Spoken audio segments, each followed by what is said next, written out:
Okay. Miss Marvel's arc in the show, it's built out over 6 episodes. It meant that we had loads of time to make the big character swings that we wanted to make, and for her to go on this journey into figuring out who she is, coming into her own, and making it a really unique story that we haven't seen in the MCU beforehand. And having that 6 episodes meant we could take our time, but also no time feels like enough. I always want to spend more time with her. I always am like, but wait, what if I go down this road or this other journey? So I needed the limitations because otherwise I'd go for 1,000 years telling this story.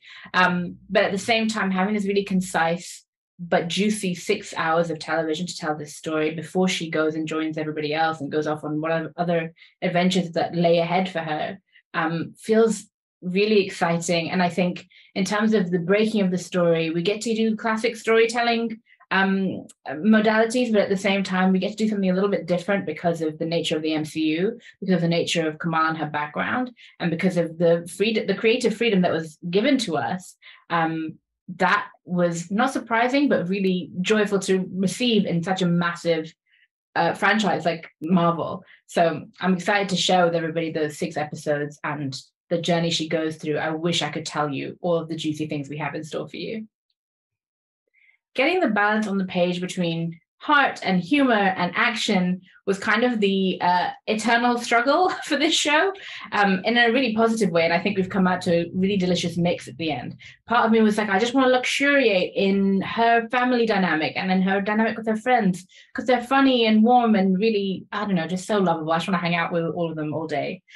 Flip side, we're in the Marvel universe, and I want to see her do some cool stuff. Like, I want to see her do her action sequences. I want to see her take down some baddies. I want to see her I just want to see the full range of what she can do. And I think the luxury of time is what we have on our side. We have this episode run to introduce her to the MCU, where I'm sure she'll be in, I don't know what happens in the Marvels, but I'm sure there'll be all kinds of wonderful action going on in there. So the luxury of time meant that we could have our cake and eat it too. We could have the action. We could also have those grounded moments, and the moments that just, I think, keep me coming back and bring me to rewatching stuff, is I just want to live in her world and spend time with them. And I really hope that that comes through to the audience as well, that heart and humor is what you come back to a show for every single time. Yes. When we set out to develop this show for the screen, there are a couple of changes that we made from the comic books that were never about her internal world, but really about making it appropriate for live action, and also bring it into a modern, current day MCU that exists inside of the Marvel Cinematic Universe that we've all seen in the first place. So some of those changes include changes to her power set. Some of them include changes that aren't necessarily changes to what exists, but changes on where our focus goes. A lot of what I wanted to spend time on in this show was with her family and with her friends. And there's loads of that in the comic books, but that really is the heart of this show, as we'll see as the story progresses, and as you'll have seen in the episodes already. So those are the major changes. But I'd like to think that we stay true to the heart of those comic books, because every single creative involved in this television show, including myself, including every writer, including people on crew, we just love those comics so much. So it was our biggest goal was to honor this comic book, which we all think was an incredible piece of art. So those are the changes, but spiritually, no changes. It's so important to have a young female Pakistani superhero from the background that she's from, because it's important that everyone gets to have their story on the big scale that Marvel allows us to tell our stories on. And I hope the same for people from any marginalized background and any background that's been kind of pushed to the margins and not been part of mainstream storytelling in television and film, and certainly in the West. And it's so important to me personally to see people, to see the creative team behind the camera.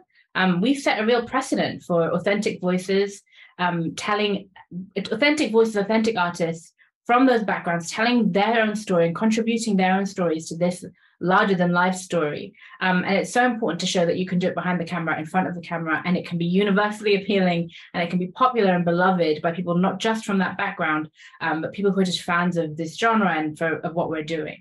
So it felt vitally important to tell a story that's so specific, and that specificity then being so universal. I'm sure of it. There are a few changes, including the power set, and that was about integrating her into the MCU as it already exists, and as she'll exist in the MCU in the future.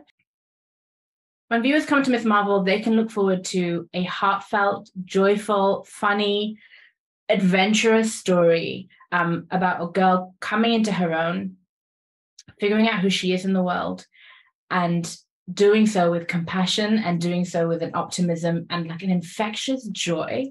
I think that's what's most exciting about this television show is even if you strip everything else back, there's just so much joy to be had spending time with Kamala Khan. And I think that everybody will go away for this with, I hope, a full heart. I was desperate to be a part of this project. I've always been a fan of the comic books.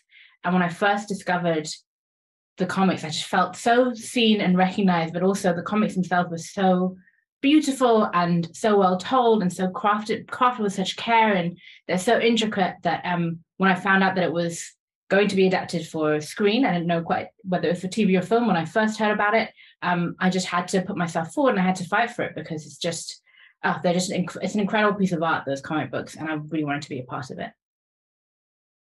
In creating Kamala's world and the people around her, we had this wealth of resources when it came to the comic books. We had everything that the world building in the comic books is so dense and goes to so many incredible places. And there were things that were snippets in the comic books that we then wanted to build out. There are things that were dominant elements in the comic books that we were like dedicated to keeping.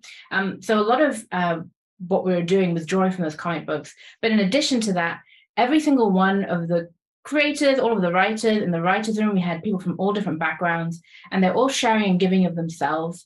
And I think I find that to be a great honor and a great gift. They're all sharing not only their work and their creative and artistic energy, but their personal lives and what they've been through and what their teenagehood was like and what their second generation immigrant experience was like and what their American experience is like and what their Muslim experience is like. And that was just in the writing room to start with. Then as we added more and more collaborators to bring the show to life, everyone was so giving of themselves. And so really what is drawn from in this show is everybody's individual, unique, special, precious experiences, but put into this canvas that Kamala Khan allows us to tell this tale and share so much of ourselves with the world. So those are the things that we drew from, but I hope that everyone can see the connection between that comic book existing gave us the freedom and the power to do that in live action. It was really just a gift.